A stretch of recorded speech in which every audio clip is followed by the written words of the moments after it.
전 세계가 뒤를 의심했습니다. 푸틴의 입에서 한국이 언급되는 순간 국제 정세의 모든 판도가 뒤집혔기 때문입니다. 일본이 한국을 괴롭히는 날이 곧 일본의 마지막 날이 될 것입니다. 그리고 우리는 한국에 이것을 무제한으로 최우선으로 공급할 것을 전격 결정했습니다. 역사상 가장 충격적인 순간이었습니다. 푸틴이 내뱉은 그 한마디 때문에 베이징과 도쿄가 발칵 뒤집어졌습니다. CNN은 긴급 속보를 중단하고 이 장면을 반복 송출했고 일본 NH는 국가적 위기라며 밤새 긴급 보도를 쏟아냈습니다. 그런데 더 충격적인 것은 이 발언이 나온 장소였습니다. 중국 시진핑과의 정상회담장 바로 앞에서 이 말을 해버린 겁니다. 대체 왜 그런 걸까요? 하지만 이건 겨우 서막에 불과했습니다. 아무도 몰랐던 크렘린궁 지하 금고 속에 25년간 잠들어 있던 한국과 러시아의 충격적인 진실, 지금 시작합니다. 저는 드미트리 볼코프, 러시아 외교부 차관입니다.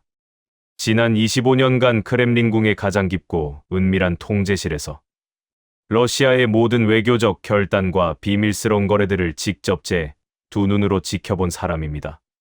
그리고 오늘 무덤까지 가져가려 했던 1급 기밀문서 속에 조용히 잠들어 있는 한국과 러시아 사이의 충격적인 진실을 여러분께 남김없이 털어놓으려 합니다. 모스크바 크렘린궁 지하 3층의 최고보안 회의실. 그날 밤의 공기는 숨을 쉬기 어려울 정도로 무거웠습니다. 대통령의 중요한 베이징 방문을 불과 하루 앞둔 시점이었죠. 차관, 내일 전 세계 언론이 모인 기자회견에서 우리가 가장 먼저 꺼내야 할 카드가 뭐라고 생각하나? 대통령이 어두운 조명 아래서 저를 뚫어지게 바라보며 물었습니다. 당연히 시진핑 주석과의 경제 협력과 국경 안보에 대한 굳건한 연대. 제 대답이 끝나기도 전에 대통령이 차갑게 말을 잘랐습니다. 아니, 나는 내일 한국 이야기부터 할 생각이네. 그 순간 거대한 회의실 안의 시간이 그대로 멈춰버린 듯했습니다. 국방장관, 대외정보국장, 경제부총리까지 러시아를 움직이는 최고 위급 인사들 모두가 약속이나 한 듯 숨을 죽였습니다. 예, 대통령님, 가장 중요한 동맹국 방문을 코앞에 둔 시점입니다. 대체 왜 여기서 한국을 먼저 언급하시는 겁니까? 제가 당황하며 묻자 대통령은 창밖의 어두운 모스크바 시내를 응시하며 낮고 묵직한 목소리로 대답했습니다. 자네들은 서류만 봐서 모르겠지만 나는 뼛속 깊이 기억하고 있다네. 나라가 통째로 무너져 내리던 그 끔찍한 위기의 순간마다 한국이 우리에게 보여준 진짜 얼굴을 말이야. 다음 날 브누코보 국제공항의 특별 기자회견장. 전 세계에서 몰려든 수백 명의 외신 기자들이 카메라 셔터를 장전하고 있었습니다. 당연히 서방을 향한 강력한 경고나 동맹국과의 밀착을 과시할 거라 예상했겠죠. 하지만 단상에 오른 대통령의 첫마디는 전 세계 언론의 뒤통수를 강하게 내리쳤습니다. 한국이 우리에게 보여준 숭고한 신에 우리는 결코 잊지 않고 있습니다. CNN 기자가 당황한 기색을 전혀 숨기지 못하고 다급하게 손을 번쩍 치켜들었습니다. 대통령님, 중요한 우방국 방문을 앞두고 갑자기 아시아의 한국을 극찬하신 특별한 이유가 있으십니까? 대통령은 단상 위에 마이크를 고쳐 잡으며 단호하게 대답했습니다. 동맹이라는 것은 철저히 서로의 이익에 따라 맺어지는 계약서에 불과합니다. 하지만 한국은 다릅니다. 그들은 철저한 계산과 이익을 떠나 진심으로 다가온 유일한 진짜 친구입니다. 기자회견 직후 제 개인 휴대전화와 외교부의 직통 라인은 전 세계 각국에서 걸려온 확인 전화로 완전히 마비될 지경이었습니다. 비밀 군사 협정이 있는 것이냐?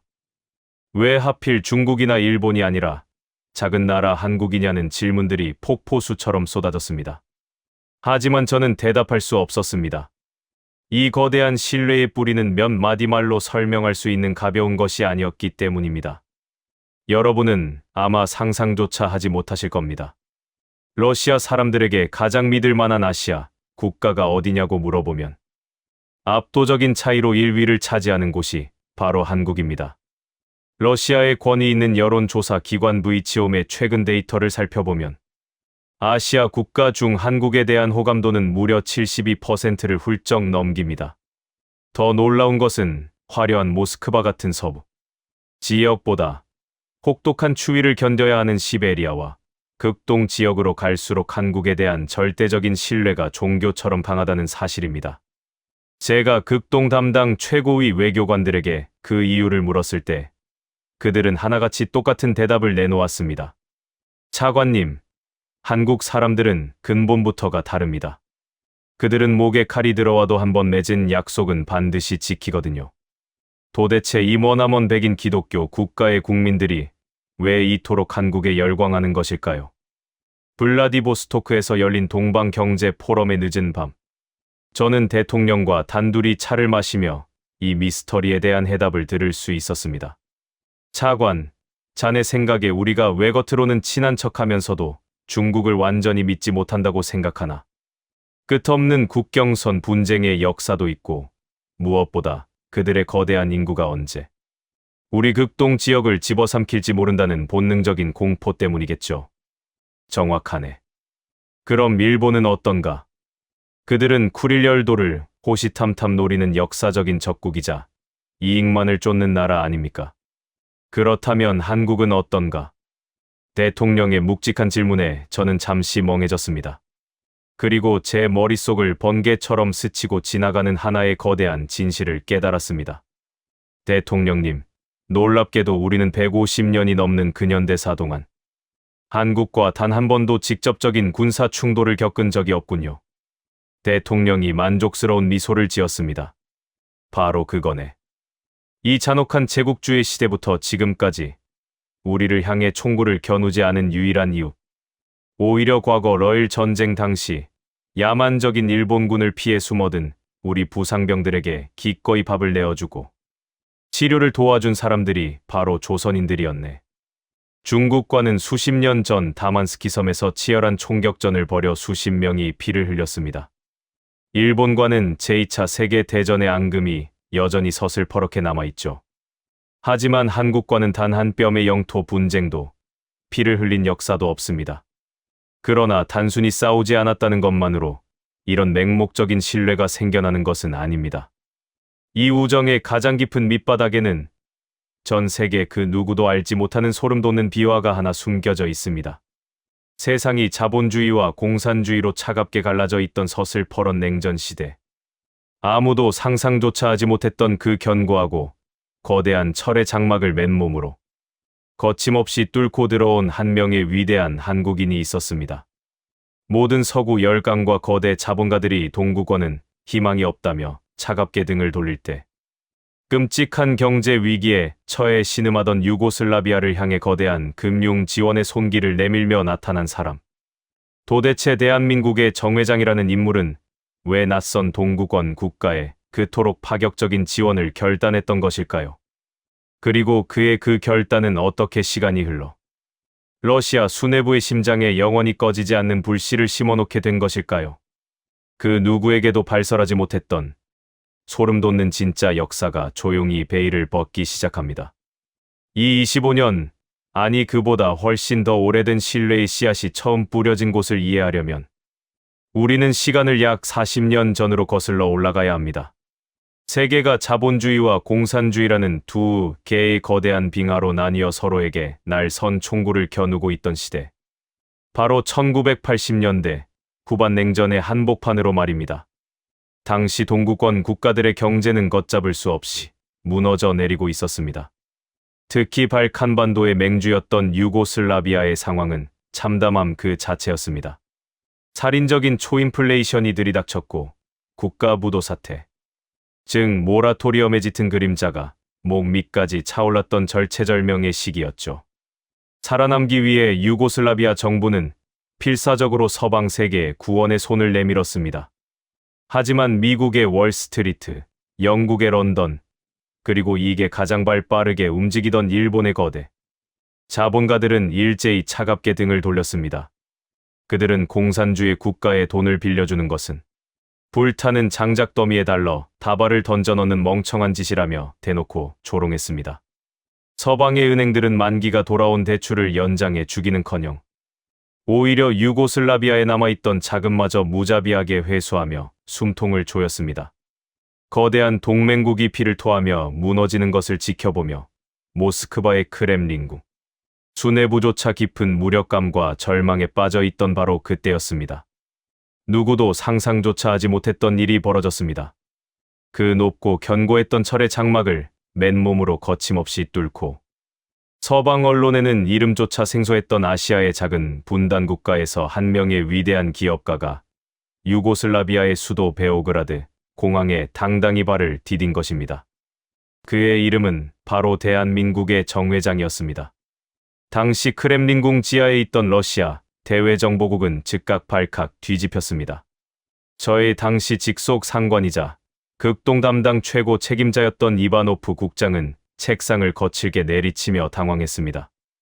미국의 맹방이자 자본주의 최전방에 있는 한국의 거물급 기업가가 대체 왜 다 망해가는 유고슬라비아에 나타났단 말인가?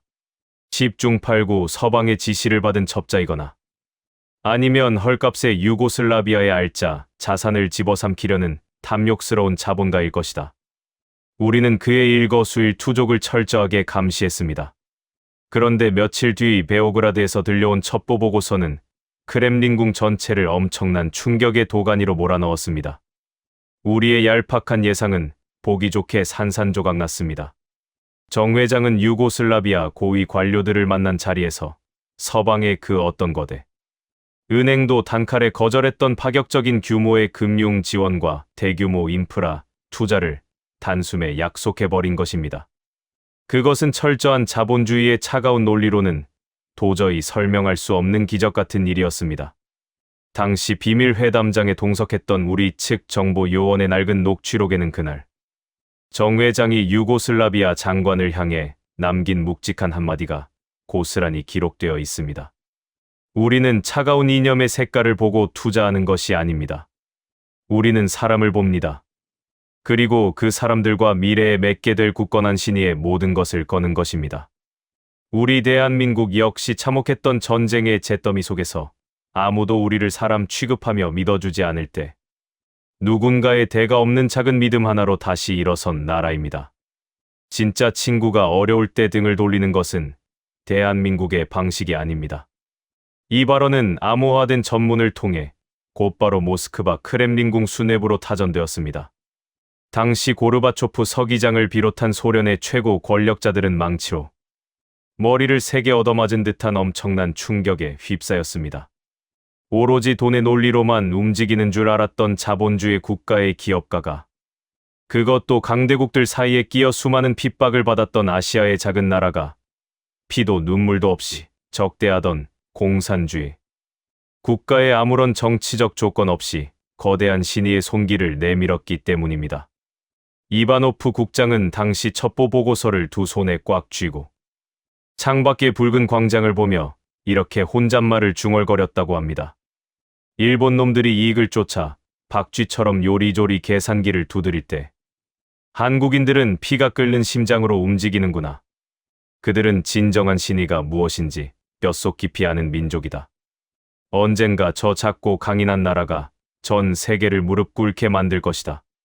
이 짧고도 강렬했던 인상은 당시 소련 공산당 핵심 간부들과 후일 러시아를 이끌어갈 수많은 젊은 정치인들의 뇌리에 지울 수 없는 문신처럼 깊숙이 박혔습니다. 일본 기업가들이 모스크바에 와서 온갖 간사한 미소로 이 속을 챙기려 할 때마다 러시아 수뇌부의 머릿속에는 언제나 정 회장의 그 결연했던 표정과 대가 없는 결단이 겹쳐 보였습니다. 그가 베오그라드에 건넨 것은 단순한 달러 지폐 다발이 아니었습니다. 그것은 훗날 거대한 불곰 러시아가 피를 토하며 붕괴의 위기에 처했을 때 우리가 오직 한국이라는 나라만을 맹목적으로 믿고 의지하게 만드는 절대적인 보증 수표가 된 것입니다. 정 회장이 쏘아올린 그 거대한 신뢰의 신호탄은 동구권을 넘어 크렘린궁의 가장 깊은 곳까지 다 보이지 않는 거대한 유산으로 조용히 축적되고 있었습니다. 그리고 정확히 10여 년이라는 세월이 흐른 뒤 그 유산이 얼마나 무서운 힘을 발휘하는지 전 세계가 두 눈으로 똑똑히 목격하게 됩니다. 러시아가 건국 이래 최악의 국가적 재난을 맞이했을 때 말입니다. 유고슬라비아가 겪었던 것과는 비교조차 할 수 없는 거대한 제국이 하루아침에 처참하게 무너져 내리던 그 끔찍했던 모라토리엄 사태.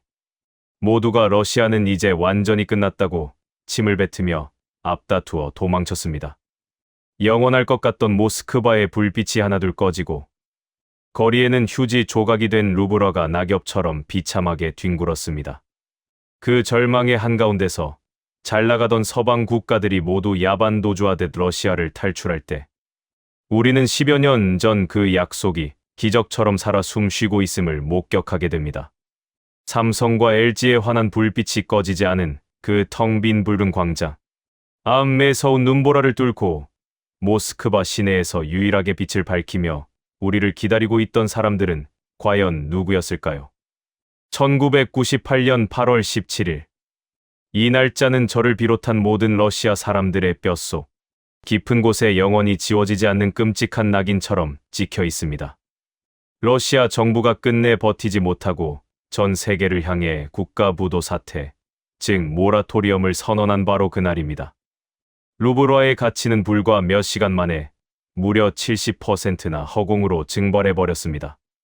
평생을 바쳐 뼈 빠지게 일하며 모은 우리 국민들의 피 같은 예금은 하루아침에 길바닥에 굴러다니는 휴지 조각만도 못한 신세가 되었습니다.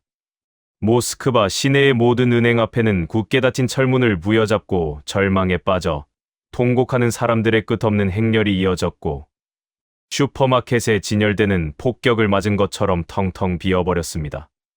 그것은 단순한 경제 위기가 아니라 거대한 러시아라는 국가의 척추가 처참하게 두 동가 나는 멸망의 전조와도 같았습니다. 이 끔찍한 절망의 순간 우리가 뼈저리게 확인한 것은 자본주의의 차갑고 잔인한 민낯이었습니다. 평소 앞다투어 러시아와의 굳건한 우정과 장밋빛, 미래를 떠들썩하게 외치던 서방의 거대 자본들은 가장 먼저 매정하게 짐을 싸기 시작했습니다. 미국, 독일, 영국 등 네로라 하는 선진국들의 거대 기업들은 러시아 국민들의 비명 소리를 철저히 외면했습니다. 특히 우리와 지리적으로 가장 가까웠던 일본 기업들의 행태는 그야말로 비열함의 극치 그 자체였습니다. 국가부도 선언이 발표되기 바로 전날 저녁까지만 해도 저는 크렘린궁 연회장에서 일본의 거대 전자기업과 세계적인 자동차 회사 임원들과 최고급 보드카를 마시며 양국의 굳건한 협력을 논의하고 있었습니다. 하지만 부도 선언이 뉴스를 타고 흐르자마자 그들은 양의 탈을 벗어 던지고 야반도주하듯 전용기를 타고 모스크바를 빠져나갔습니다.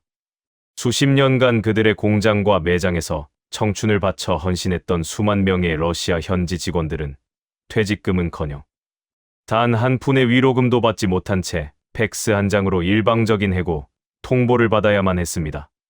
그것은 인간으로서의 최소한의 예의조차 저버린 완벽한 배신이었습니다. 당시 저는 외교부와 경제부를 정신없이 오가며 외국계 기업들의 자본 철수 현황을 집계하는 비상대책반의 실무국장으로 일하고 있었습니다. 제 책상 위에는 매 시간마다 철수를 선언하는 글로벌 기업들의 명단이 시체처럼 산더미같이 쌓여갔습니다. 국장님, 지금 미국계 은행 3곳이 추가로 자금을 완전히 동결하고 모스크바 지점을 폐쇄했습니다.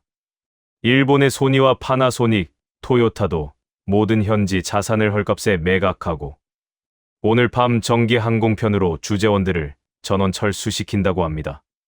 창백하게 질린 부하 직원의 떨리는 목소리를 들으며 저는 펜을 쥔 손을 부들부들 떨었습니다. 우리는 철저하게 버림받았습니다. 돈 냄새를 맡고 몰려왔던 자본가들이 이익이 사라지자 얼마나 잔인한 흡혈귀로 돌변하는지 뼈저리게 깨닫는 피눈물 나는 순간이었습니다. 그날 늦은 밤, 저는 참담하게 무너진 심정을 안고 모스크바의 심장부인 트베르스카야 대로를 터덜터덜 걷고 있었습니다. 평소라면 전 세계 글로벌 브랜드들의 화려한 네온사인으로 불야성을 이루었을 그 거리는 외국계 기업들이 앞다투어 간판을 내리고 도망친 탓에 거대한 공동묘지처럼 스산하고 칠흑같이 어두웠습니다.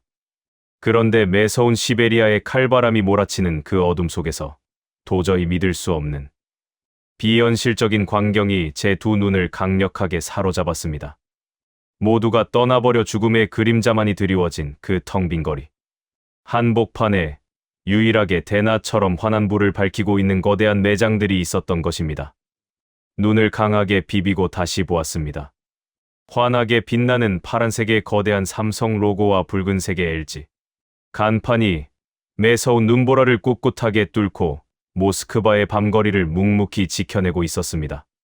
저는 홀린 사람처럼 눈이 반쯤 덮인 삼성 매장의 무거운 유리문을 열고 들어갔습니다.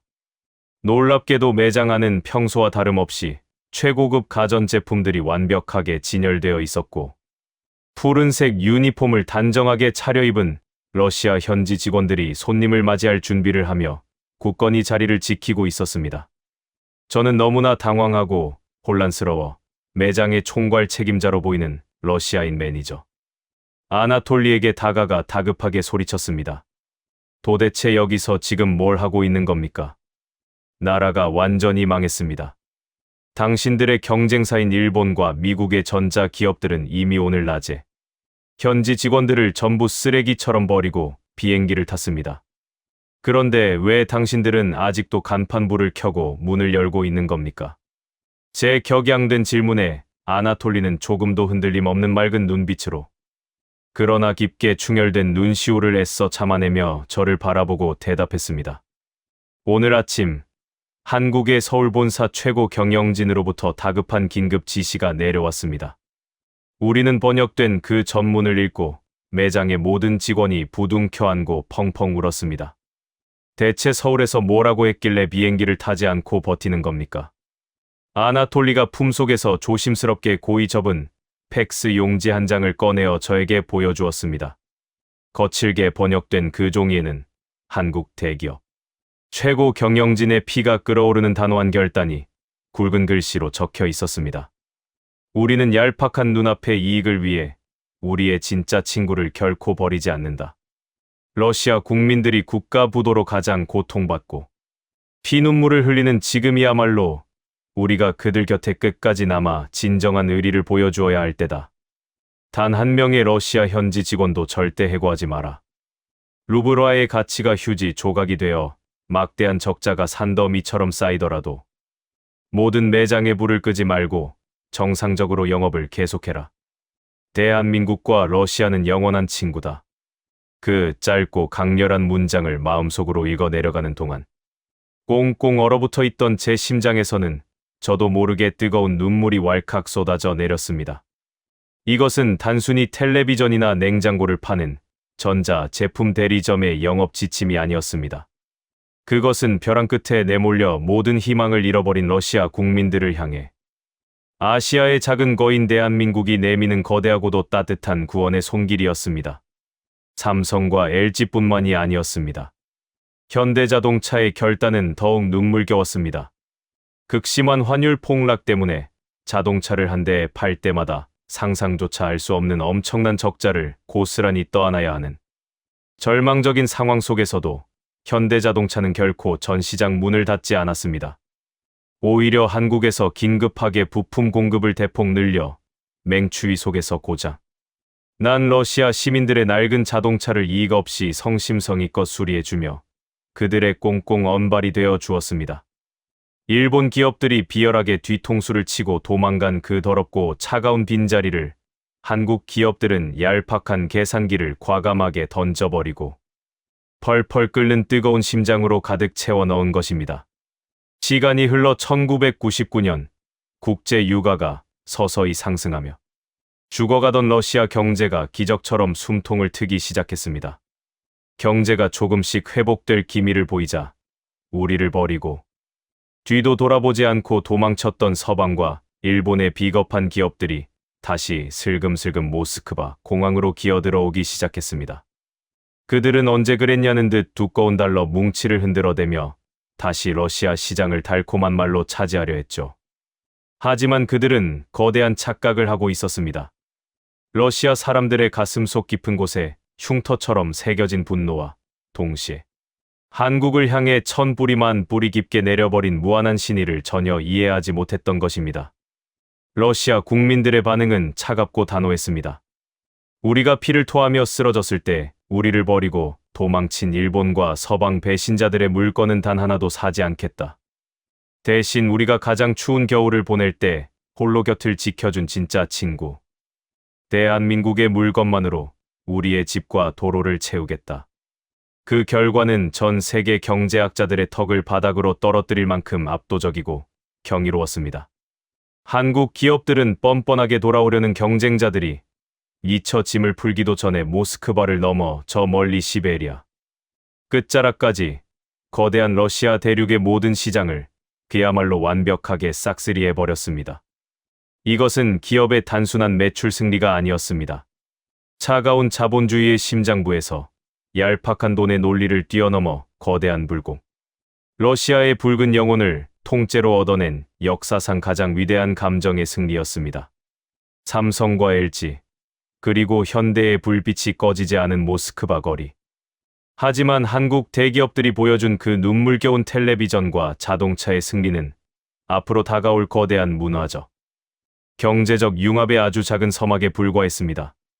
차가운 강철과 플라스틱으로 만들어진 가전제품이 러시아 사람들의 차가운 이성을 설득했다면, 이제는 훨씬 더 작고 부드러운 것들이 영하 40도에 꽁꽁 얼어붙은 러시아인들의 거친 심장을 통째로 녹여버릴 차례였습니다. 그것은 가벼운 간식거리를 넘어 러시아인들의 일상과 문화를 송두리째 바꿔놓으며 또 다른 거대한 기적을 준비하고 있었습니다. 모라토리엄에 참혹했던 폭풍이 서서히 거치고 2000년대에 접어들며 러시아 경제는 기적처럼 다시 일어서기 시작했습니다. 그 끔찍했던 국가 부도의 잿더미 속에서 우리가 얻은 가장 값진 보물은 다름 아닌 대한민국이라는 진짜 친구를 찾아낸 것이었습니다. 하지만 한국 대기업들이 보여준 그 눈물겨운 텔레비전과 자동차의 승리는 앞으로 다가올 거대한 문화적, 경제적 융합의 아주 작은 서막에 불과했습니다. 차가운 강철과 플라스틱으로 만들어진 가전제품이 러시아 사람들의 차가운 이성을 설득했다면, 이제는 아주 작고 부드러운 것들이 영하 40도에 꽁꽁 얼어붙은 러시아인들의 거친 심장을 통째로 녹여버릴 차례였습니다. 그것은 바로 대한민국의 일상적인 식품들이 만들어낸 혀끝의 기적이었습니다. 2000년대 중반, 모스크바 크렘린궁의 화려한 집무실에서 있었던 일입니다. 대통령이 오후에 휴식을 취하며 저를 집무실로 불렀을 때, 저는 탁자 위에 놓인 다과상을 보고 제 눈을 의심하지 않을 수 없었습니다. 최고급 홍차와 함께 황금색 접시 위에 놓여 있던 것은 프랑스의 고급 마카롱도 아니고 스위스의 수제 초콜릿도 아니었습니다. 그것은 둥글고 까만 초콜릿 코팅 안에 하얀 마시멜로가 듬뿍 들어간 한국의 오리온 초코파이였습니다.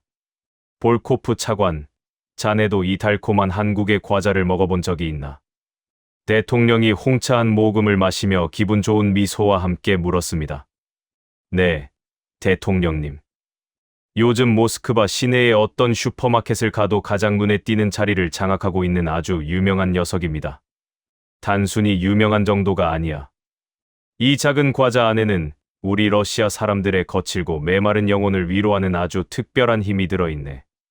겉은 추운 시베리아의 흙처럼 단단하고 어둡지만 그 안을 한 입 베어 물면 솜사탕처럼 하얗고 눈물나게 부드러운 속살이 나오지.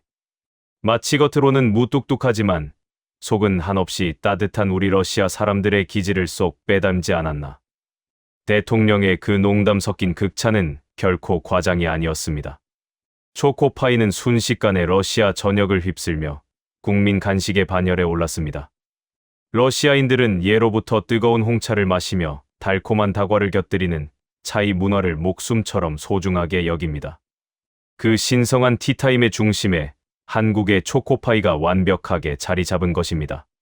심지어 국가의 영웅들인 러시아 우주비행사들이 국제우주 정거장으로 떠나기 전 우주 식량으로 한국의 초코파이를 반드시 챙겨달라고 항공우주국에 특별히 요구했다는 일화는 우리 내부에서 너무나 유명한 전설이 되었습니다.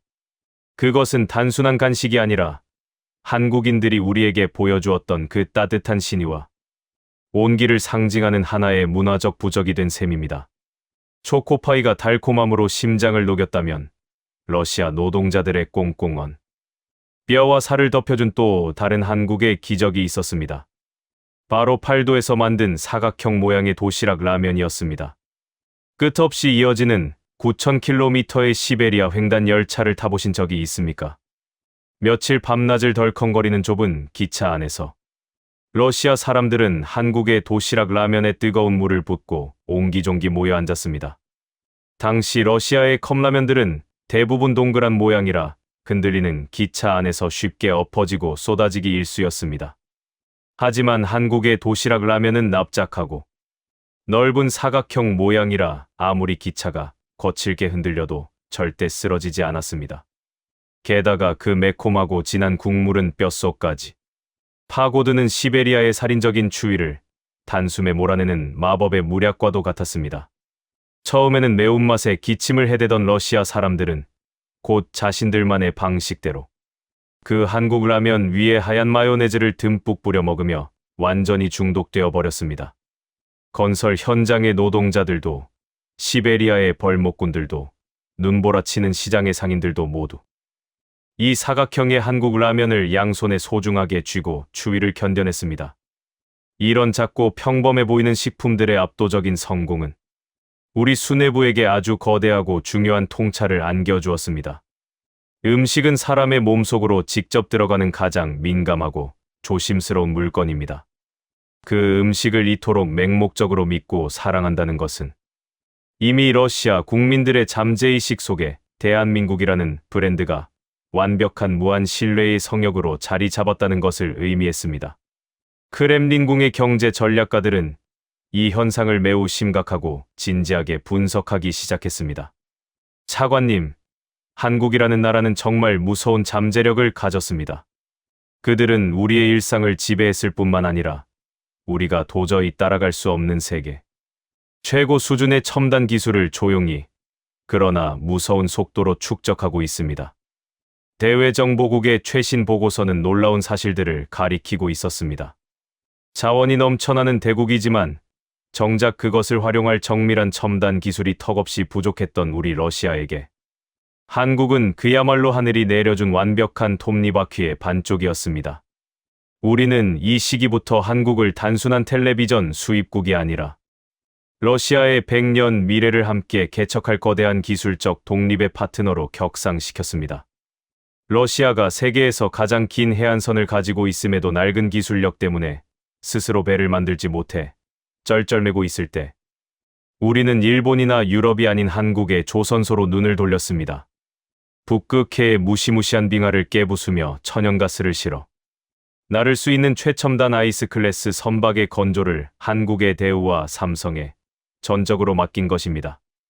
우리의 척박한 땅에서 뽑아낸 무한한 자원이 한국이 만들어낸 압도적인 기술의 결정체인 거대한 선박에 실려 전 세계로 뻗어나가는 그 완벽하고도 아름다운 분업 구조.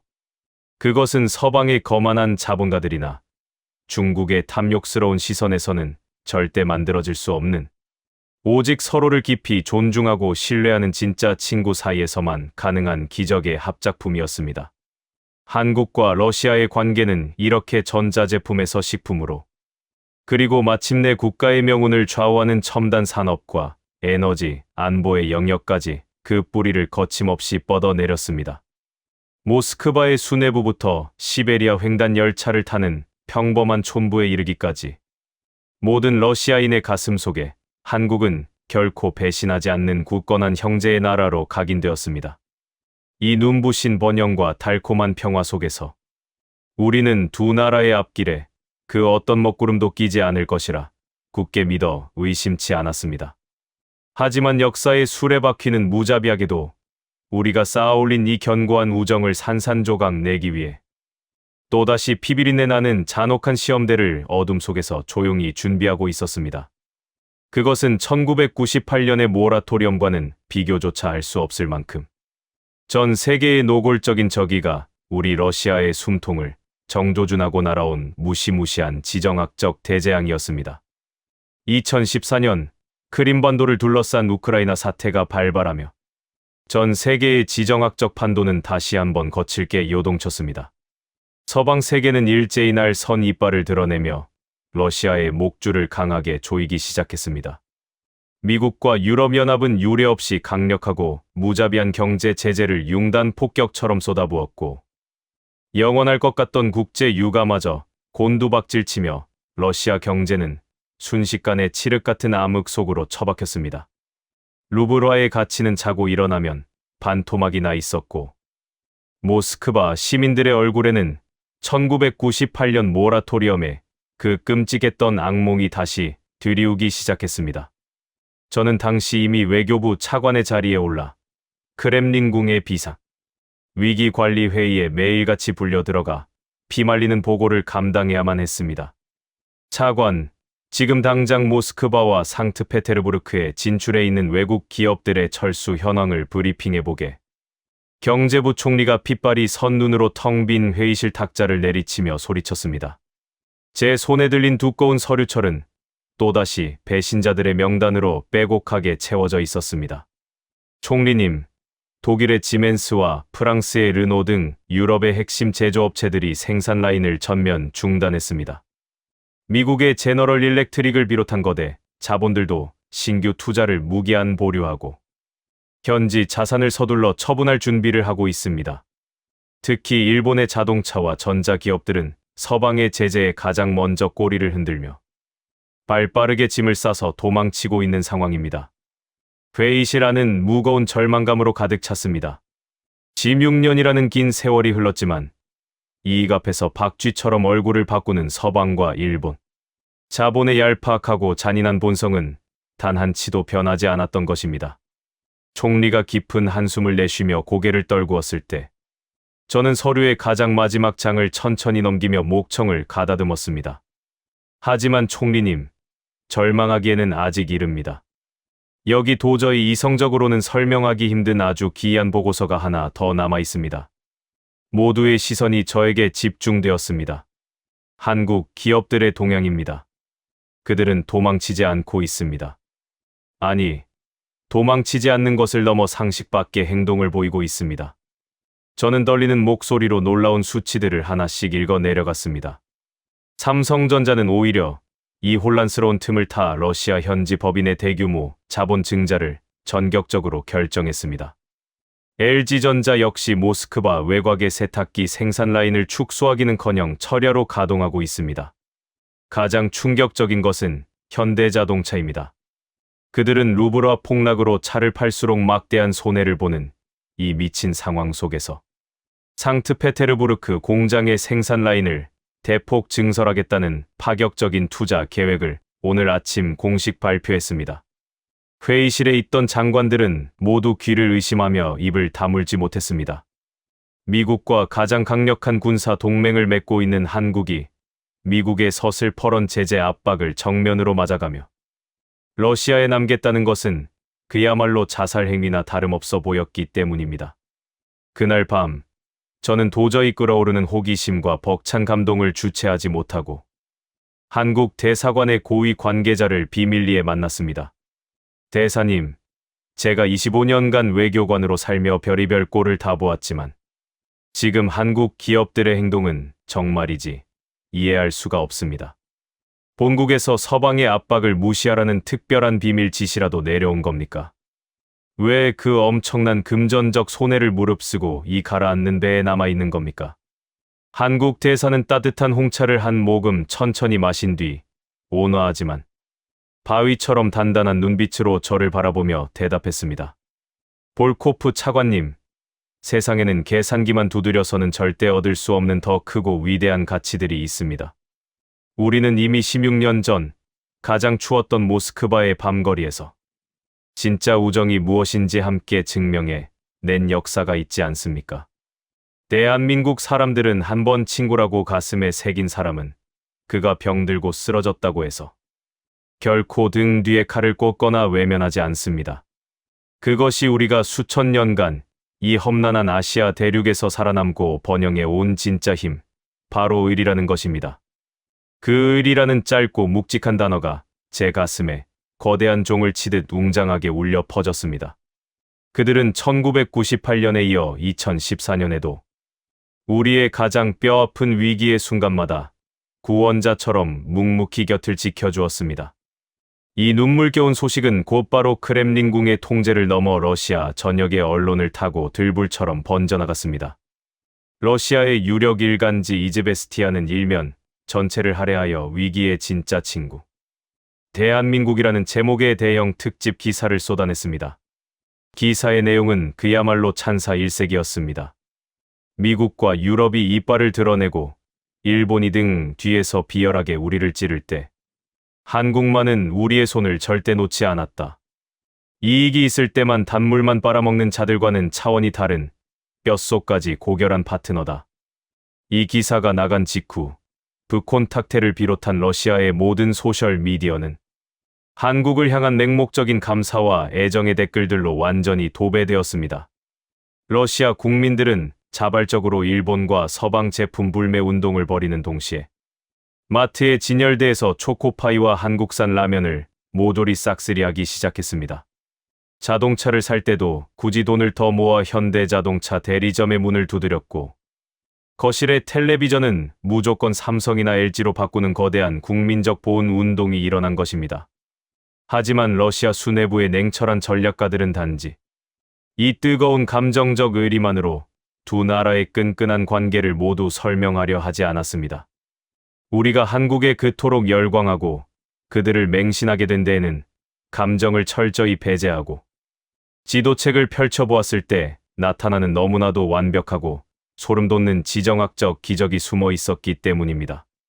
강대국들의 피 튀기는 각 축장 한가운데서 생존을 위해 발버둥 치던 거대한 러시아와 작지만 날카로운 한국의 시선이 지도 위에서 완벽하게 하나로 교차하던 순간, 단순한 우정을 넘어 두 나라를 때려야 뗄 수 없는 완벽한 운명 공동체로 묶어버린 그 정교하고도 무서운 퍼즐 조각의 비밀이 서서히 그 거대한 실체를 드러내고 있었습니다. 외교의 세계에서 영원한 적도 영원한 친구도 없다는 것은 아주 오래되고 진부한 철칙입니다. 아무리 눈물겨운 의리를 나눈 사이라고 해도 국가 간의 근본적인 경제 구조가 서로 부딪히거나 지정학적 이익이 충돌한다면 결국 언젠가는 파국을 맞이할 수밖에 없죠. 하지만 러시아와 한국의 관계를 현미경으로 들여다보면 마치 조물주가 두 나라를 애초에 하나의 톱니바퀴로 설계해 놓은 것이 아닐까 싶을 정도로 소름 끼치게 완벽한 상호보완 구조를 띠고 있습니다. 그것은 단순히 물건을 사고 파는 무역을 넘어 서로가 서로의 치명적인 약점을 완벽하게 덮어주고 미래를 향해 끌어올려주는 기적 같은 운명의 결합이었습니다. 러시아의 입장을 먼저 생각해 보시죠. 우리는 세계 최대의 천연가스 매장량과 거대한 석유를 품고 있는 압도적인 자원 대국입니다.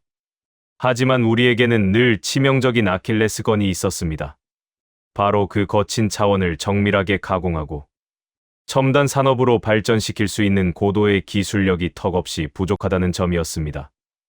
유럽은 툭하면 인권이나 정치 문제를 걸고 넘어지며 우리의 에너지를 통제하려 들었고, 국경을 맞댄 중국은 자신들의 거대한 덩치만 믿고 늘 헐값에 우리의 자원을 도둑질하듯 빼앗아 가려 했습니다. 우리는 에너지를 무기 삼아 제대로 된 제값을 쳐주고 그 대가로 우리의 낙후된 산업을 단숨에 끌어올려줄 최고급 첨단 기술을 기꺼이 공유해줄 진짜 파트너가 절실히 필요했습니다. 반면 한국의 상황은 우리와 정반대이면서도 묘하게 겹쳐 있었습니다. 한국은 무에서 유를 창조해낸 경이로운 기술 강국이지만 나라 전체 에너지 수요의 94% 이상을 수입에 의존해야만 하는 태생적인 딜레마를 안고 있었습니다. 중동의 불안정한 화약고에서 비싼 돈을 주고 기름을 사와야 했고, 길고 위험한 바닷길을 통해 에너지를 운반하는 것은 항상 국가 안보의 거대한 불안 요소였습니다. 게다가 남쪽은 바다로, 북쪽은 예측 불가능한 북한으로 막혀 있어 사실상 거대한 섬이나 다름없는 숨막히는 지정학적 고립 상태였죠. 한국에게는 안정적이고 풍부한 에너지를 제공해 주면서 동시에 거대한 유라시아 대륙으로 뻗어나갈 수 있는 튼튼한 뒷배경이 되어줄 거대 국가가 미치도록 필요했습니다. 이토록 서로의 결핍이 완벽하게 들어맞는 두 나라가 만났으니 그 시너지는 감히 상상을 초월했습니다. 2000년대 후반부터 러시아 수뇌부는 한국을 동북아시아의 단순한 무역 파트너가 아니라 러시아의 100년 미래를 책임질 신북방 정책의 핵심 엔진으로 점찍었습니다. 가장 대표적인 사례가 바로 조선업 분야에서 일어난 전무후무한 협력 프로젝트입니다. 러시아는 북극해의 살인적인 얼음을 깨고 유럽과 아시아를 연결하는 북극 항로를 개척하기 위해 사활을 걸고 있었습니다. 하지만 우리에게는 그 두꺼운 빙하를 부수며 천연가스를 안전하게 운반할 수 있는 고도의 쇄빙 기술이 없었습니다. 이때 구원투수처럼 등장한 것이 바로 한국의 대우조선과 삼성중공업이었습니다. 러시아의 심장부에서 뿜어져 나온 거대한 자본과 한국의 경이로운 조선 기술이 만나 세계 최초로 북극용 아이스클래스 액화 천연가스 운반선이라는 거대한 괴물을 탄생시킨 것입니다. 극동 담당 장관이 크렘린궁 보고 회의에서 흥분을 감추지 못하고 외쳤던 말이 아직도 생생합니다. 대통령님, 이건 1 더하기 1이 3이 아니라 100이 되는 마법입니다. 우리의 얼어붙은 바다를 한국의 경이로운 기술이 시원하게 뚫어주고 있습니다. 하지만 이 완벽한 경제적 결합보다 러시아 수뇌부를 더욱 안심시켰던 것은 바로 한국이 가진 독보적인 지정학적 무해성이었습니다. 솔직히 말해 동아시아의 이웃나라들은 러시아에게 늘 피곤하고 위협적인 존재들이었습니다.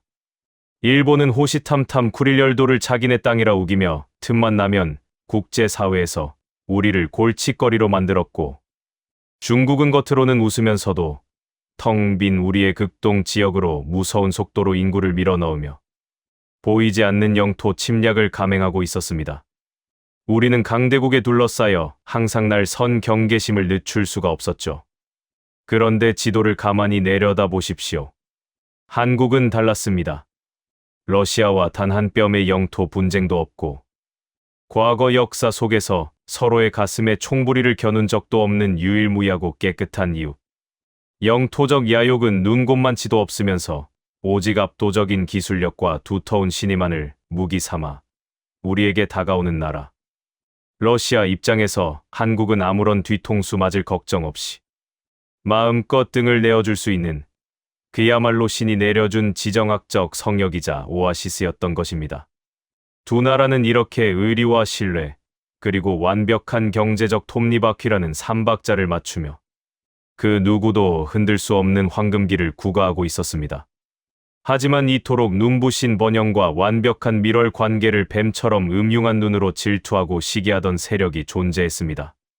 자신들이 아시아의 진정한 지배자라 착각하며 오만함의 극치를 달리던 한 섬나라의 늙은 정치인들.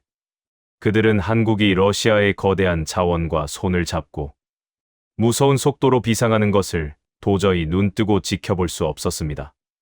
결국 그들은 자신들이 쥐고 있던 알량한 반도체 부품을 목줄 삼아 한국 경제의 숨통을 단숨에 끊어버리겠다는 역사상 가장 어리석고 끔찍한 기습 도발의 방아쇠를 당기고야 맙니다. 2019년 7월, 전 세계 경제의 핏줄과도 같은 글로벌 공급망을 송두리째 뒤흔드는 무시무시하고 비열한 기습, 공격이 시작되었습니다. 오랜 세월 동안 한국이 러시아의 막대한 자원과 손을 굳게 맞잡고 눈부신 경제 대국으로 무서운 속도로 비상하는 것을 마치 배가 아파 죽겠다는 듯이 시기하고 질투하던 나라가 있었습니다. 바로 바다 건너 섬나라, 스스로를 아시아의 영원한 1등 국가라고 오만하게 착각하며 살아온 일본이었습니다. 일본의 극우 정치인들은 과거 자신들이 저지른 참혹한 식민 지배의 역사적 책임을 뻔뻔하게 회피하는 것도 모자라 이제는 세계 최고 수준으로 성장한 한국의 첨단 산업을 단숨에 짓밟아버리기 위한 침이라고 악랄한 함정을 아주 오래전부터 어둠 속에서 조용히 파놓고 있었습니다. 그들이 빼어든 무기는 총이나 대포가 아니었습니다. 그것은 현대 첨단 산업의 생명줄이자 한국 경제의 척추와도 같은 반도체 생산에 절대적으로 필요한 핵심 소재. 3가지의 수출을 하루아침에 전면 통제해버리는 끔찍한 경제 보복이었습니다. 스마트폰의 두뇌를 만들고 텔레비전의 화려한 디스플레이를 깎아내는 대필수적인 불화수소. 포토레지스트, 플루오린 폴리이미드. 당시 일본은 이 3가지 마법의 가루와 액체에 대해 전 세계 시장에서 거의 독점에 가까운 지배력을 쥐고 있었습니다. 자신들이 이 핵심 소재의 수도꼭지를 잔인하게 틀어막아 버리면 삼성과 SK 같은 한국의 거대한 반도체 심장이 불과 몇 달, 아니 단 몇 주 만에 피를 흘리며 처참하게 멈춰 설 것이라고 그들은 확신했습니다. 일본 정부 고위 관료들은 텔레비전 카메라 앞에서 비릿한 미소를 흘리며 한국 경제가 곧 피눈물을 흘리며 도쿄의 무릎을 꿇고 살려달라 애원할 것이라며 오만방자하게 떠들어댔습니다. 하지만 이 치졸한 경제 전쟁의 서막이 오르기 직전 모스크바의 크렘린궁 내부에서는 일본의 그 오만함이 하늘을 찌르다 못해 우리 러시아의 자존심까지 건드리는 아주 기가 막힌 사건이 하나 있었습니다. 일본이 한국에 대한 반도체 수출 규제를 기습적으로 발표하기 며칠 전 주러시아 일본 대사인 야마다라는 자가 외교부 청사의 제 집무실로 다급하게 면담을 요청해 왔습니다. 그는 자리에 앉자마자 아주 거만하고 불쾌한 표정으로 빳빳한 종이 한 장을 제 책상 위에 신경질적으로 던지듯 내려놓았습니다. 차관님, 러시아 해양수산부에서 전 세계에 공식 발행한 최신 동해 바다의 해도를 보셨습니까? 우리는 지금 이 지도 때문에 도쿄의 분노가 극에 달해 있다는 사실을 엄중하게 항의하러 왔습니다. 저는 속으로 헛웃음을 삼키며 그 지도를 찬찬히 내려다보았습니다. 그곳에는 너무나도 당연하게 한국의 동쪽 끝 아름다운 섬의 이름이 다케시마도 아니고 리안쿠르 암초도 아닌 독도라는 정확하고 아름다운 한국어 발음 그대로 선명하게 표기되어 있었습니다. 대사님, 이것은 우리 러시아 해양 전문가들이 철저한 역사적 고증과 국제적 시류, 지배의 현실을 바탕으로 엄격하게 작성한 공식 지도입니다. 대체 무엇이 문제라는 겁니까? 제 차가운 반문에 야마다 대사는 얼굴을 붉히며 책상을 주먹으로 쾅 내리쳤습니다. 그곳은 명백한 일본의 고유 영토인 다케시마입니다. 전 세계의 강대국들조차 일본의 입장을 고려해서 그 섬의 이름을 중립적으로 부르거나 표기를 얼버무리고 있는데 어째서 대국인 러시아가 저 작은 한국의 억지 주장을 그대로 수용해서 독도라고 공식적으로 인정한단 말입니까? 당장 다음 판본에서 그 이름을 수정해 주실 것을 강력히 촉구합니다. 저는 그 순간 이 섬나라 관료의 뼛속까지 스며들어 있는 지독한 오만함과 얄팍한 속내의 구역질이 날 지경이었습니다. 자신들이 쿠릴 열도를 두고 우리 러시아와 수십 년째 날 선 영토 분쟁을 벌이며 매번 우리를 귀찮게 하고 국제사회에서 모함하는 것도 모자라 이제는 감히 남의 나라 외교부에 쳐들어와 우리가 가장 신뢰하는 진짜 친구인 한국의 영토 표기마저 자기들 입맛대로 바꾸라고 강요하고 있었던 것입니다. 저는 등받이에 몸을 깊숙이 기대고 그를 향해 얼음장처럼 차가운 목소리로 쏘아붙였습니다. 야마다 대사, 러시아는 미국이나 유럽처럼 당신들의 알량한 자본과 로비에 휘둘려 진실을 외면하는 나라가 아닙니다. 그 섬은 200년 전에도 그리고 지금 이 순간에도 한국인들이 직접 발을 딛고 살아 숨쉬며 지켜내고 있는 명백한 대한민국의 영토입니다. 우리 러시아가 진정한 친구의 땅을 그들의 이름으로 부르는 것이 당신들에게 허락을 받아야 할 일입니까? 이 시간 이후로 독도라는 이름은 우리 러시아 제국이 존재하는 한 영원히 지도 위에서 바뀌지 않을 것입니다. 당장 나가십시오. 일본 대사는 굴욕감에 몸을 부들부들 떨며 집무실을 뛰쳐나갔습니다.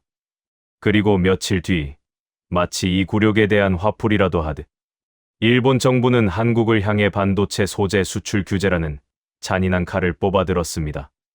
모스크바에 파견되어 있던 한국 대사관의 분위기는 그야말로 초상집이었습니다. 당장 다음 달이면 공장의 기계가 멈추고 수십만 명의 근로자가 거리로 나앉을지도 모르는 1998년 국가부도 사태에 버금가는 국가적 대재난이 들이닥친 것입니다. 모든 서방 언론은 한국 경제가 일본의 치밀한 함정에 빠져 회복, 불능의 치명상을 입었다며 자극적인 기사들을 쏟아냈습니다. 벼랑 끝에 내몰린 한국이 이 거대한 어둠의 터널을 도저히 빠져나오지 못할 것이라 모두가 비관하고 있을 때 러시아 크렘린궁의 가장 깊고 은밀한 지하 벙커에서는 전 세계의 흐름을 단 한 방에 뒤집어 버릴 거대한 보온의 역습이 조용하지만 맹렬하게 준비되고 있었습니다. 일본의 비열한 경제 보복 소식이 크렘린궁에 전해지자 러시아 수뇌부 전체는 걷잡을 수 없는 거대한 분노로 들끓어 올랐습니다. 긴급하게 소집된 국가안보회의에서 대통령은 평소의 냉철함을 잃고 탁자를 거칠게 내리치며 포효했습니다. 이건 단순히 아시아의 두 나라가 무역으로 싸우는 것이 아니네. 200년 동안 우리와 단 한 번도 총구를 겨누지 않고 신의를 지켜온 나라. 우리가 피눈물을 흘리며 쓰러져 있을 때 유일하게 손을 내밀어준 우리의 진짜 친구를 저 오만방자한 일본 놈들이 비겁하게 등 뒤에서 찌른 것이야. 친구가 동네 양아치들에게 일방적으로 얻어맞고 있는데 뒷짐을 지고 구경만 하는 것은 위대한 러시아의 긍지가 절대 허락하지 않네. 우리가 가진 모든 수단을 동원해서 당장 한국을 구출해내라. 회의실에 있던 모든 장관들의 눈빛이 매섭게 빛났습니다. 우리는 즉시 일본이 한국의 숨통을 조이고 있는 그 세 가지 핵심 소재의 성분을 샅샅이 분석하기 시작했습니다. 그리고 놀라운 진실 하나가 수면 위로 떠올랐습니다. 일본이 전 세계 시장을 독점하고 있다고 떵떵거리던 그 고순도 불화수소. 사실 그것의 원천 기술과 세계 2위의 거대한 생산 능력을 군사 기밀로 엄중히 분류하여 조용히 보유하고 있던 진짜 주인은 다름 아닌 우리 러시아였습니다. 우리는 과거 냉전 시대부터 우주 항공 기술과 최첨단 화학 무기를 개발하기 위해 세계에서 가장 순도가 높고 정밀한 불화수소를 엄청난 규모로 만들어내고 있었습니다. 그것은 처음부터 군사 기밀로 분류되어 민간 수출이 엄격히 통제되고 있었기에 서방 시장에 내다 팔지 않았고 굳이 세상에 알릴 이유도 없었던 것입니다. 차관, 우리 화학공업부에 비축되어 있는 불화수소의 재고량이 얼마나 되나? 대통령의 다급한 질문에 화학공업부 장관이 흥분된 목소리로 대답했습니다. 대통령님, 한국의 삼성과 SK가 향후 10년 동안 공장을 밤낮 없이 돌려도 남아돌 만큼의 어마어마한 양이 저장 탱크에 가득 채워져 있습니다. 일본이 자랑하는 그 알량한 순도보다 우리 화학연구소에서 뽑아낸 불화수소의 순도가 훨씬 더 높고 불순물이 없습니다. 당장 내일 아침이라도 수송기를 띄울 수 있습니다. 그 순간 대통령의 입가에 차갑고 통쾌한 미소가 번졌습니다. 좋아. 당장 한국 대사관에 연락해서 우리가 모든 것을 해결해 주겠다고 전하게. 가격은 일본 놈들이 받던 것보다 무조건 저렴하게 주어라. 수량은 한국이 원하는 만큼 무제한으로 다 퍼주어도 좋다. 오늘 밤 당장 화물열차와 수송기에 그 마법의 가루를 가득 실어라. 자정이 넘은 시각, 저는 떨리는 손으로 전화기를 들어 모스크바의 한국 대사관으로 긴급 전화를 걸었습니다. 수화기 너머로 들려오는 한국 대사의 목소리는 며칠 밤을 꼬박 세운 듯 지치고 갈라져 있었습니다. 대사님, 더 이상 밤잠을 설치며 절망하실 필요 없습니다. 러시아가 여러분의 그 끊어진 숨통을 내일 아침이 밝기 전에 완벽하게 이어드리겠습니다. 차관님, 그게 무슨 말씀이십니까? 지금 우리 반도체 공장들은 당장 다음 주면 모든 화학 용액이 바닥납니다. 우리 러시아 국영 화학 공장의 일본 제품보다 순도가 훨씬 높은 최고급 불화수소가 산더미처럼 쌓여 있습니다. 내일 아침 해가 뜨자마자 모스크바를 출발하는 특별 화물 수송기 3대가 수십 톤의 불화수소를 싣고 인천공항으로 날아갈 것입니다. 원하신다면 파이프라인을 한국까지 연결해서라도 당신들이 필요한 모든 것을 영원히 공급해드리겠습니다. 친구의 위기를 모른 척하는 것은 러시아의 사전에 없는 일입니다. 전화기 너머에서는 한동안 아무런 소리도 들리지 않았습니다. 이내 억눌렸던 숨을 토해내며 흐느끼는 굵은 울음소리가 텅 빈 대사관의 정막을 타고 제 귓가를 애잔하게 울렸습니다. 그것은 절망의 늪에서 기적처럼 구원의 밧줄을 움켜쥔 자의 벅찬 감동의 눈물이었습니다. 25년 전 붉은 광장의 매서운 눈보라 속에서 한국 기업들이 켜주었던 그 따뜻한 불빛의 은혜를 러시아가 마침내 거대한 화물기에 가득 실어 갚아주는 역사적인 순간이었습니다. 다음 날 러시아의 최고급 불화수소를 가득 실은 수송기들이 서울에 도착했다는 속보가 전 세계 타전을 타고 퍼져나가자 글로벌 경제계는 발칵 뒤집혔습니다. 한국을 무릎 꿇리겠다며 샴페인을 터뜨리려던 일본 정부와 극우 언론들은 그야말로 공황 상태에 빠져 경악했습니다. 그들은 부랴부랴 러시아 외교부로 전화를 걸어 자신들의 경제 보복에 제발 협조해달라고 비굴하게 애원했습니다. 하지만 저의 대답은 얼음장처럼 차갑고 단호했습니다. 일본은 경제를 정치적 인질로 삼는 아주 더럽고 비열한 짓을 저질렀습니다. 우리는 우리의 가장 소중한 형제 국가를 괴롭히는 당신들의 그 치졸한 장난질을 결코 용납하지 않을 것입니다.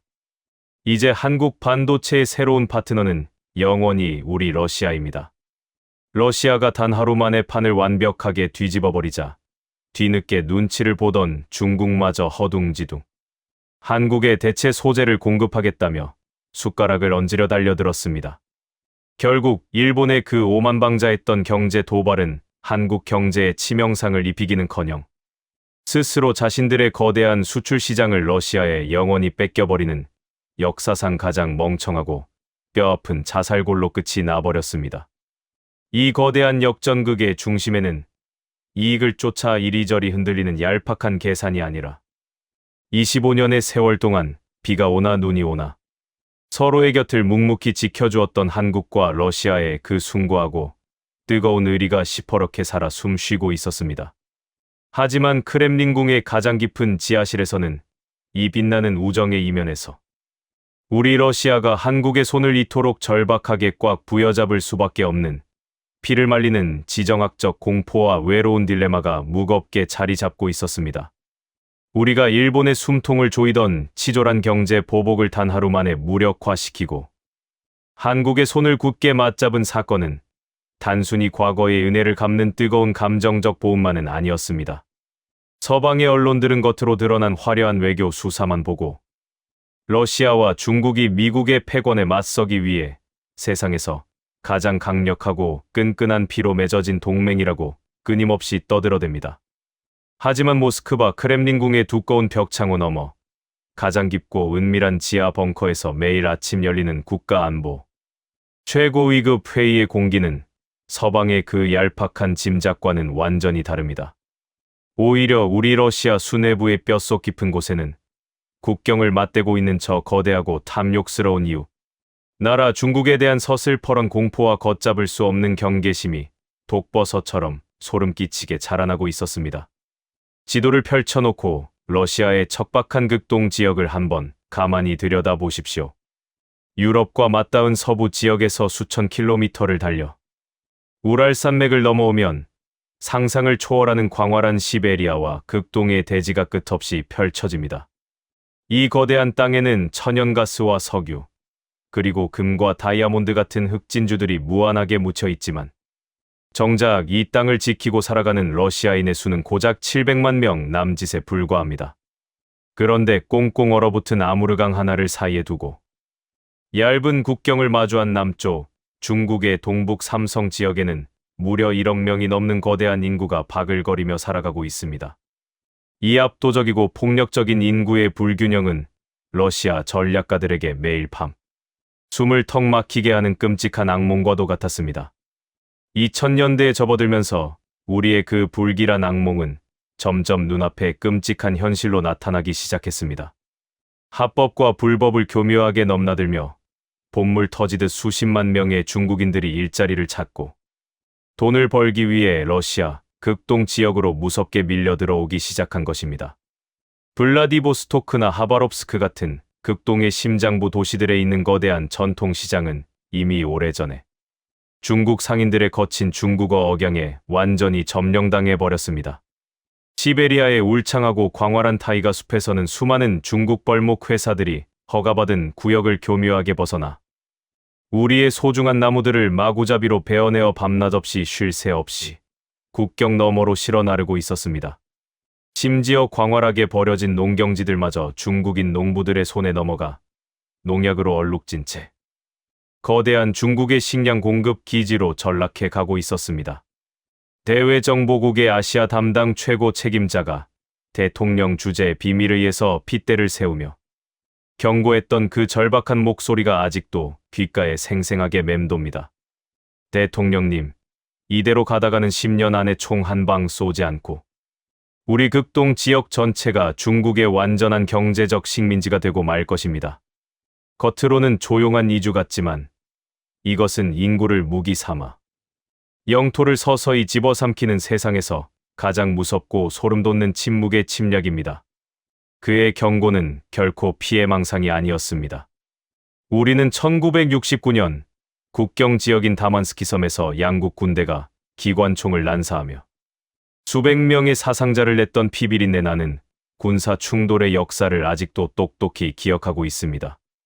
더욱 소름 끼치는 것은 최근 중국의 뻔뻔한 역사학자들과 극단적인 민족주의 네티즌들이 인터넷상에서 버젓이 우리의 연해주와 블라디보스토크 일대를 가리켜 둥베이 외만주, 즉 중국 동북부의 바깥쪽 땅이라 부르며 언젠가 되찾아야 할 자신들의 고유 영토라고 공공연하게 떠들고 다닌다는 사실이었습니다.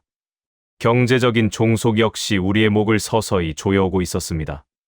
서방의 제재에 막힌 러시아는 울며 겨자 먹기로 중국의 막대한 양의 천연가스와 석유를 헐값에 넘겨야만 했습니다. 러시아가 중국으로 수출하는 품목의 90% 이상이 가공되지 않은 단순한 흙과 기름 같은 원자재인 반면 우리가 중국에서 비싼 돈을 주고 사오는 것들은 모두 스마트폰과 컴퓨터, 정밀, 기계 같은 고부가 가치 완제품들이었습니다. 이것은 전형적인 제국주의 국가와 식민지 사이에서나 벌어지는 비참한 착취의 무역 구조였습니다. 우리는 중국이라는 거대한 늪에 발을 담그고 서서히 허우적거리며 가라앉고 있다는 뼈저린 공포를 느끼고 있었습니다. 바로 이 끔찍하고 질식할 것 같은 지정학적 딜레마의 한가운데서 러시아 수뇌부의 시선이 머문 곳이 바로 작지만 눈부시게 빛나는 나라 대한민국이었습니다. 한국을 찬찬히 뜯어보면 볼수록 그들은 그야말로 신이 우리를 구원하기 위해 정교하게 빚어놓은 완벽한 천사나 다름없었습니다. 일단 한국은 우리와 국경을 직접 맞대고 있지 않기에 영토 분쟁의 불씨 자체가 아예 존재하지 않았습니다. 한국의 인구가 아무리 많아진들 아무르강을 건너 우리 땅으로 무단 침입해 영토를 집어삼킬 위험도 전혀 없었죠. 게다가 러일 전쟁 당시부터 지금까지 120년이 넘는 세월 동안 한국과 러시아는 단 한 번도 서로의 가슴에 칼을 꽂거나 총부리를 겨눈 적이 없는 아주 깨끗하고 평화로운 역사를 공유하고 있었습니다. 하지만 한국이 가진 가장 무서운 가치는 그들의 압도적인 첨단 기술력이었습니다. 중국이 조잡한 복제품을 만들어내며 수량으로 우리를 압박할 때 한국은 중국조차 감히 범접하지 못하는 세계 최고 수준의 반도체와 조선 기술, 그리고 정밀 가공 능력을 쥐고 있었습니다. 러시아에게 있어 한국은 저 거대하고 위협적인 중국의 경제적 폭주를 견제하고 우리의 첨단 산업을 독립적으로 일으켜 세울 수 있는 세상에 존재하는 유일무이한 완벽한 대안이었습니다. 무엇보다 한국인들은 돈 앞에서 신의를 저버리지 않는다는 사실을 1998년과 2014년 두 번의 국가적 재난을 통해 우리에게 뼛속 깊이 증명해 주지 않았습니까? 일본처럼 간사하게 등 뒤에서 칼을 꽂지도 않고 중국처럼 오만한 미소 뒤에 영토의 야욕을 숨기지도 않는 유일한 이유. 어려울 때 가장 먼저 달려와 손을 내밀어주고 압도적인 기술을 나누어 주면서도 결코 우리의 땅이나 주권을 넘보지 않는 숭고한 파트너. 그래서 우리는 단 하루 만에 불화수소를 공급하며 일본의 숨통을 끊어버리고 한국의 손을 그토록 절박하게 움켜잡았던 것입니다. 그것은 가슴이 뜨거워지는 감정적인 의리이자 동시에 거대한 곰이 생존하기 위해 본능적으로 선택한 가장 냉철하고 눈부신 전략적 결단이었습니다. 이 모든 복잡한 역사의 소용돌이와 피를 말리는 외교, 전쟁의 이면을 꿰뚫어 보았기에 25년간 그 모든 순간을 지휘해 온 러시아의 최고 권력자는 드디어 전 세계를 향해 거대한 침묵을 깰 결심을 하게 된 것입니다. 베이징으로 향하는 그 차가운 겨울 아침, 왜 그가 굳이 중국으로 떠나기 직전에 그토록 단호하고 벅찬 목소리로 대한민국을 세상에서 가장 위대한 친구라 부를 수밖에 없었는지. 이제 그 길고 길었던 오해와 비밀의 장막이 걷히고 가장 영광스러운 진실이 역사의 전면으로 나설 시간이 다가오고 있었습니다. 어느 매서운 겨울밤, 모스크바 브누코보 국제공항의 차가운 활주로에는 쉴 새 없이 몰아치는 시베리아의 눈보라가 하얗게 흩날리고 있었습니다. 제 머릿속을 맴돌던 25년간의 파란만장했던 기억의 파노라마가 서서히 멎어갈 즈음, 거대한 전용기의 엔진 소리가 귀청을 찢을듯 웅장하게 울려 퍼졌습니다. 중국 베이징으로 향하는 전용기의 좁은 계단을 천천히 오르던 대통령이 문득 발걸음을 멈추고 뒤를 돌아 저를 지그시 내려다보았습니다. 그의 깊게 팬 주름과 날카로운 눈빛 너머에는 그동안 강대국들의 비열한 이권 다툼 속에서 피를 말리며 버텨온 러시아 최고 권력자의 깊은 고독과 동시에 단 하나의 진짜 친구를 향한 한없이 따뜻한 안도감이 교차하고 있었습니다. 볼코프 차관, 이제 전 세계가 확실히 알게 되었겠지. 우리 러시아 제국이 감히 누구에게 고개를 숙이고 누구에게 우리의 거대한 등을 온전히 내어주는지를 말이야. 대통령의 그 묵직한 한마디는 맹렬한 눈보라 소리를 뚫고 제 가슴 한가운데에 거대한 종을 치듯 깊게 울려 퍼졌습니다. 네, 대통령님.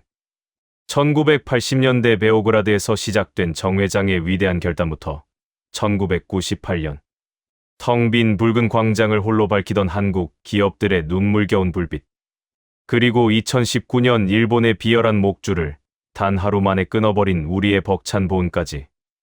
오늘 대통령님의 그 짧은 선언은 이 모든 25년이 넘는 숭고한 역사를 전 세계 앞에 당당하게 맹세하는 가장 위대한 증명서가 되었습니다. 대통령은 만족스러운 미소를 지으며 전용기 안으로 사라졌고 이내 거대한 철문이 육중한 소리를 내며 굳게 닫혔습니다.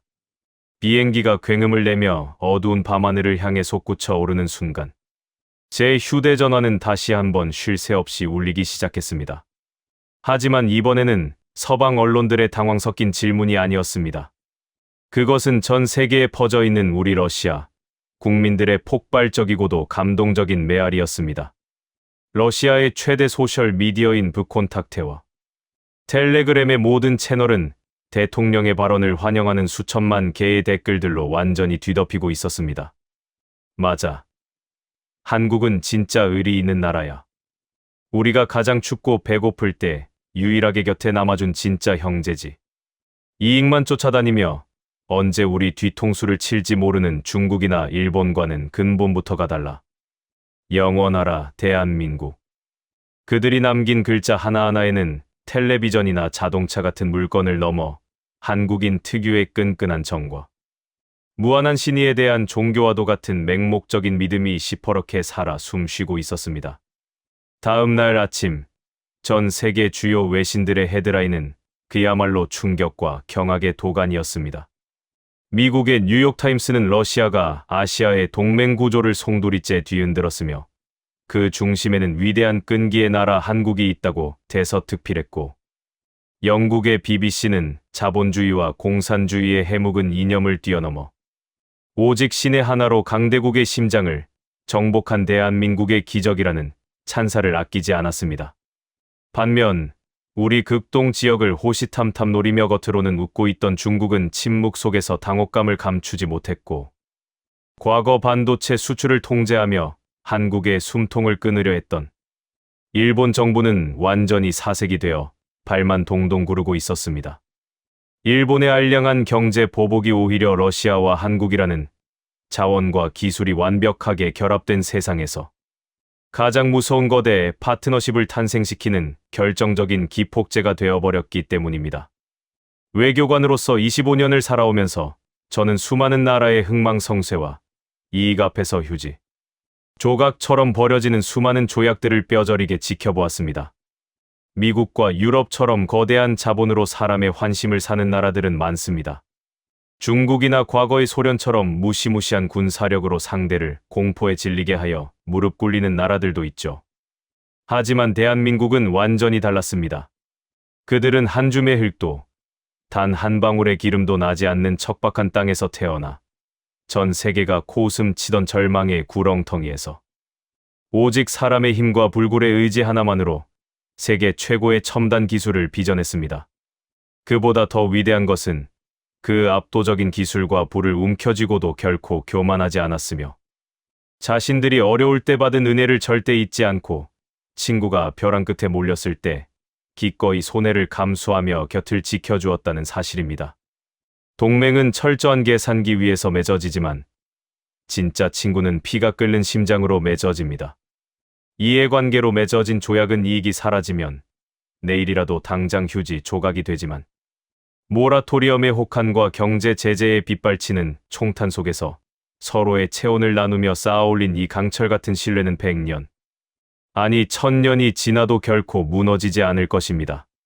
지도를 펼쳐보면 대한민국은 거대한 러시아 영토의 100분의 1도 되지 않는 아주 작은 나라에 불과합니다. 하지만 그 작은 나라가 품고 있는 숭고한 정신과 흔들림 없는 품격은 핵무기를 수천 개나 보유한 거대한 제국, 러시아의 자존심 강한 최고 권력자마저 전 세계 카메라 앞에서 기꺼이 고개를 숙이고 찬사를 바치게 만들었습니다. 이것이 바로 아무도 몰랐던 크렘린궁의 가장 깊은 곳에 숨겨져 있던 우리 두 나라의 위대한 비밀입니다. 화려한 외교술이나 거대한 자본의 힘이 아니라 위기 속에서도 결코 친구의 손을 놓지 않는 대한민국의 위대한 진정성이 거대한 불곰의 심장을 영원히 훔쳐버린 것입니다. 저는 확신합니다. 강대국들의 틈바구니에서 수없이 많은 상처를 입으면서도 기어코 세상에서 가장 찬란한 빛을 발산하고 있는 이 위대한 나라의 역사는 이제 겨우 시작에 불과하다는 것을 말입니다. 이 찬란하고도 가슴 벅찬 진실이 세상의 빛을 보게 된 지금, 전 세계는 놀라움을 넘어 대한민국이라는 이름 앞에 진심 어린 경의를 표할 수밖에 없을 것입니다. 그리고 이 위대한 역사의 목격자로서 저는 이제 이 자리를 빌려 세상에서 가장 강인하고 아름다운 친구를 향해 제 마음속 가장 깊은 곳에서 우러나오는 뜨거운 박수를 보냅니다.